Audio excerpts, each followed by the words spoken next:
সহকর্মীবৃন্দ, আ- আপনারা প্রায় বলেন, আমি প্রতি অনুষ্ঠানে বলি, আমার সাথে যখন কথা হয় সেটি ইউনিয়ন পর্যায়ে হোক, গ্রাম পর্যায়ে হোক, জেলা পর্যায়ে হোক, উপজেলা থানা পর্যায়ে হোক, বিভাগ পর্যায়ে হোক, যেই নেতা, যেই সহকর্মী, যেই কর্মীর সাথে আমার কথা হয়, একটি কথা আপনারা বললেন যে ভাই, মানুষ বিএনপির দিকে তাকিয়ে আছে। ইয়েস, মানুষ যদি বিএনপির দিকে তাকিয়েছে, আপনাকেও তাকাতে হবে জনগণের দিকে, আপনাকেও তাকাতে হবে মানুষের দিকে। অর্থাৎ এই জন্য তাকাতে হবে, তার কথা আপনাকে চিন্তা করতে হবে, আপনাকে বুঝতে হবে, আচ্ছা, যে আমার এলাকার জনগণ আমি কিভাবে চললে পছন্দ করবে, আমি কিভাবে কথা বললে আমাকে পছন্দ করবে আগে থেকে বেশি, আমি কি করা উচিত, কি করা, এ বিষয়ে আপনাকে নজর রাখতে হবে। এ বিষয়ে শুধু আপনাকে নজর রাখলে চলবে না, শুধু আপনার একা করলে চলবে না। আপনি যে এখানে গলাকে পা ঝুলিয়ে যে এখানে উপস্থিত হয়েছেন, আপনি আপনি দেখুন, আপনার ওইখানে কিন্তু নামের সাথে লেখা আছে আপনি কি, একটা পদবি আছে আপনার। আপনার এই যে গলায় যে কার্ডটা, ওখানে একটা পদবি আছে আপনার।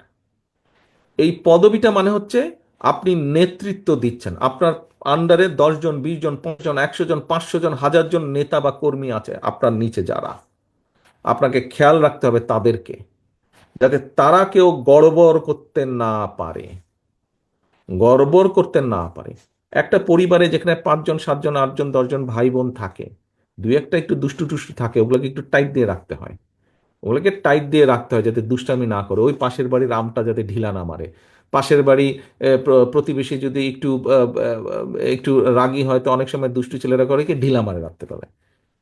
এই যে পরিবারের ওই যে ভাইটা বা যেই সন্তানটা এরকম একটু দুষ্টামি করে, ওকে টাইট দিয়ে রাখতে হয়। আমাদের দলের মধ্যে হয়তো এরকম থাকতে পারে, একটু দুষ্টু থাকতে পারে। এদেরকে টাইট দিয়ে রাখতে হবে, এরা বুঝেই হোক না বুঝেই হোক দলের ক্ষতি করে ফেলছে বা ফেলে অনেক সময়। কিন্তু আপনাদেরকে রাখতে হবে। এই যে বললাম যে গলায় পাঁচটা, এখানে পদবিতে লেখা আছে, এটা তবে একটা মর্যাদা আছে। শুধু কি মর্যাদা আছে, মর্যাদার পাশাপাশি একটা দায়িত্ববোধ আছে, একটা দায়িত্ব আছে। সহকর্মী কিন্তু আপনাকে সেই দায়িত্বটা, যেই পদটা লেখা আছে আপনার এই পাশের মধ্যে, এই দায়িত্বটা আপনাকে নিতে হবে, পালন করতে হবে, এবং এই দায়িত্বটা অনেক গুরুত্বপূর্ণ। এই দায়িত্বটা অনেক গুরুত্বপূর্ণ। আজকে আপনারা এখানে সংসদ নিয়ে আলোচনা করেছেন, আপনারা এখানে বিচার বিভাগ নিয়ে আলোচনা করেছেন, আপনারা এখানে উচ্চ কক্ষ নিয়ে আলাপ করেছেন। আমি যদি বলি আজকে আপনারা হচ্ছেন বিএনপির পার্লামেন্ট সদস্য, আপনারা হচ্ছেন বিএনপি যে সংসদ, বিএনপি নামক যে সংসদ, সেই সংসদের সদস্য আপনারা। বুঝতে পারছেন আমি কি কথাটা বলছি?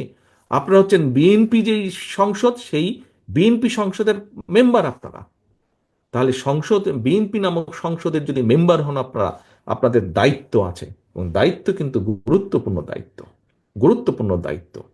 কাজে আসুন সহকর্মীবৃন্দ, আজকের এই 31 দফা আমরা শুধু এই ঘর বা এই প্যান্ডেলের ভিতরে সীমাবদ্ধ রাখবো না। আজকের এই 31 দফা আমরা ছড়িয়ে দিব, আমরা ছড়িয়ে দিব গ্রামে গ্রামে, প্রত্যন্ত মানুষের কাছে আমরা ছড়িয়ে দিব। আজকে, আজকে আমাদেরকে ছড়িয়ে দিতে হবে প্রত্যন্ত অঞ্চলের মানুষের কাছে, তাদেরকে বলতে হবে ভাই, আমি এই করতে চাই, আমাকে তুমি সুযোগ দাও, আমি এই করতে চাই তোমার জন্য, আমি এই করতে চাই আমাদের ভবিষ্যৎ প্রজন্মের জন্য, আমি মা বোনদের জন্য এই কাজ করতে চাই। আমি, কিন্তু তোমার সমর্থন ছাড়া আমি পারবো না।